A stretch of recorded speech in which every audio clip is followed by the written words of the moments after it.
ఏమడుగుతారు ఎవరైనా కూడా? కొత్తగా గెలిచిన సర్పంచులు మన మీద బాధ్యత ఉంటుంది, చాలా గొప్పలుగా అభివృద్ధిని జరిపించుకోండి, నేను మీకు అండగా నిలబడతా, ఇప్పటికే గ్రామాలలో ఎలక్షన్ పెట్టి లేట్ అయిపోయింది కాబట్టి ఇప్పటికైనా మనకు ఉన్నది ఇంకా 2 ఏళ్ళు 3 ఏళ్ళ కాలమే కాబట్టి మీరు గొప్పగా చేసుకోండి అని చెప్పేసి ఎవరైనా హితబోధ చేస్తూ ఉంటారు. సర్పంచ్ యొక్క విధులు నిధుల నిర్వహణ గురించి చెప్తా ఉంటాడు. మరి ఈయన ఏం చెప్పిండు అక్కడ? ఏం నేర్పించినాడు? ఎలా రేవంత్ రెడ్డి గారు ఒక ముఖ్యమంత్రి కొత్తగా గెలిచిన ఆత్మీయ సమ్మేళనానికి వచ్చిన వాళ్ళందరికీ ఏం మెసేజ్ ఇచ్చినాడు, ఏం భాష నేర్పించినాడు? ఒకసారి మనం ఆలోచన చేసుకోవాల్సినటువంటి అవసరం ఉంది. తెలంగాణ ప్రజలు చాలామంది సర్పంచులు బాధపడ్డారు, చాలామంది సర్పంచులు తిట్టుకున్నారు. కొంతమంది వీని సన్మాన పీట్ల గిసొంటని చేతులు మాకు సన్మానం కూడా వద్దని వెనకసూరు కూర్చొని వెళ్ళిపోయినటువంటి ఫోటోలు కూడా నాకు తెలియదు ఫేస్బుక్లలో వచ్చినాయి.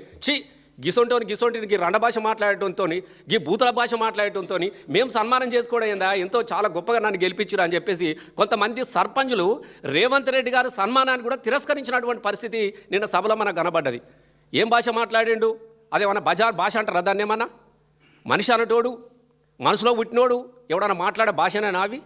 మేము ఒక్కటే అడుగుతున్నాం రేవంత్ రెడ్డి గారిని. వాడు ఎవడు అంటాడు చూడు, అదే పాన్ పరాగ్ భాష, గుట్క భాష, ఇంతకన్నా మంచిగా మాట్లాడతారు. ఎప్పుడన్నా క్రాస్ రోడ్లో చౌరస్తాలు మనం అటిపోతూ ఉంటే ఆడ ఆడిపించేటోళ్ళు గీలు అందరూ ఉంటారు, ఇట్లా సల్లుకొని ఇట్లా ఒట్టుకొని దౌడకు పెట్టుకొని వాడు మంచిగా మాట్లాడతాడు. ఈయనకన్నా ఏం భాష సార్ అది మాట్లాడేది? ముఖ్యమంత్రి గారు మీరు ఏం భాష మాట్లాడుతూ ఉన్నారు? అంత అహంకారం అనేది మనిషికి మంచిది కూడా కాదు. నేను ఎందుకు చెప్తున్నానంటే మాట మాట్లాడితే చాలు, నీ అంత చూస్తాం, నువ్వు లేకుండా చేస్తాం. ఎవరిని లేకుండా చేస్తారు? ఇలా భారతదేశంలో నెహ్రూ పేరు చెప్పుకొని బతుకుతా ఉన్నారు, ఇందిరమ్మ పేరు చెప్పుకొని ఇంకా ఇంటింటికి సీరలు అని తిరుగుతూ ఉన్నావు. ఆమె చచ్చిపోయి 40 ఏళ్ళు దాటిపోయినది. నీ పార్టీ పరిస్థితి గట్లా ఉంది. మేము ఇది చేస్తాం, మా పార్టీ పాలసీ విధానం ఇట్లాంటిది అని చెప్పేసి పరిస్థితి లేదు నీకు.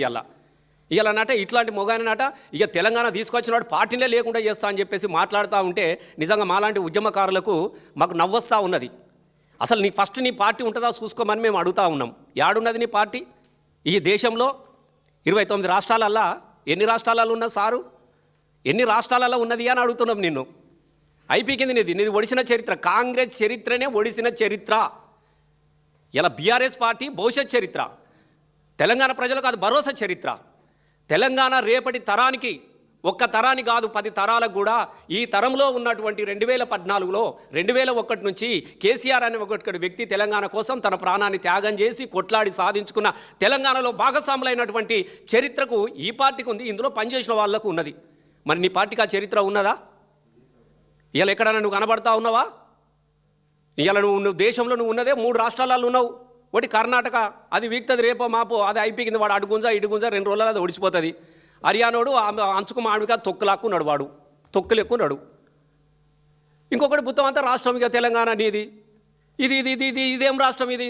మొత్తం దోయాలే, దాయాలే, పంపాలే. నీ రాష్ట్రం ఉన్న దేనికోసం అని అడుగుతా ఉన్నాం.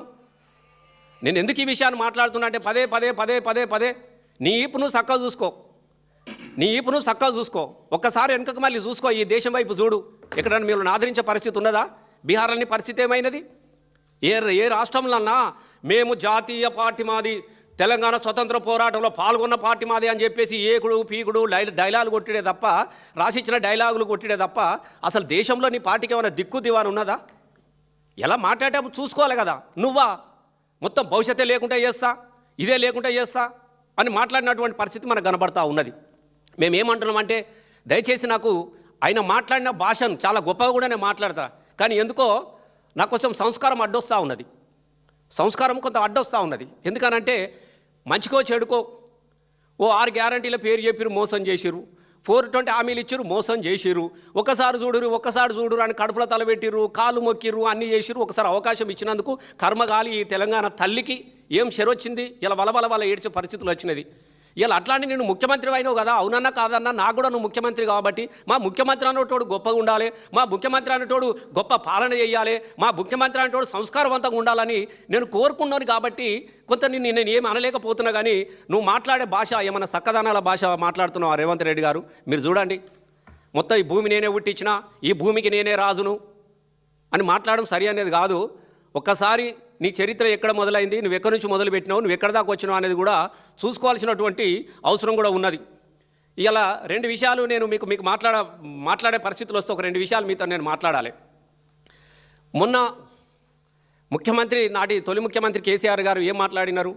పాలమూరు నల్లగొండ, ఒకప్పుడు పల్లె పల్లెన పల్లెదు మొలిసే పాలమూరులోన అని పాటలు పాడుకున్నాం.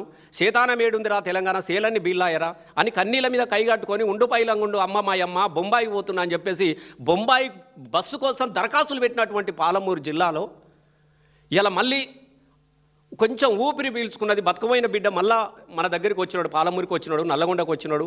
రంగారెడ్డిలో ఇప్పుడిప్పుడే కొంచెం పుంజుకుంటున్నటువంటి పరిస్థితి నుంచి మళ్ళీ వలసలు పోయే పరిస్థితి ఏర్పడ్డది. కాబట్టి పాలమూరు, నల్లగొండ, రంగారెడ్డి, పాలమూరు ఎత్తిపోతల గురించి కొంచెం మాట్లాడండి అయ్యా అన్నాడు. మాట్లాడద్దా మరి? ఎండిపోనా పాలమూరు ప్రజలు మళ్ళీ వలస పోనా? నువ్వే అన్నావు కదా, ఓ ప్రతిపక్ష నాయకులు సలహాలు స్వీకరిస్తాం, మరి ఉంటే వారి సలహాలు స్వీకరిస్తాం అని చెప్పినాడు. మరి కేసీఆర్ మాట్లాడిన దానిలో ఒకటి రెండు అటు పదాలు ఉన్నప్పటికీ ఉండొచ్చు. మరి ఆయన మాట్లాడిన మంచిని కూడా నువ్వు తీసుకోవాలి కదా. అట్లాంటి పెద్ద మనిషి గురించి ఎంత నీచమైన భాష మాట్లాడినావు రేవంత్ రెడ్డి గారు మీరు అనొచ్చు నా సార్. అది అంత అహంకారం ఏంది నీకని మేము అడుగుతా ఉన్నాం. జాబ్ ఇస్తాడట ఈయన కేసీఆర్ గారికట.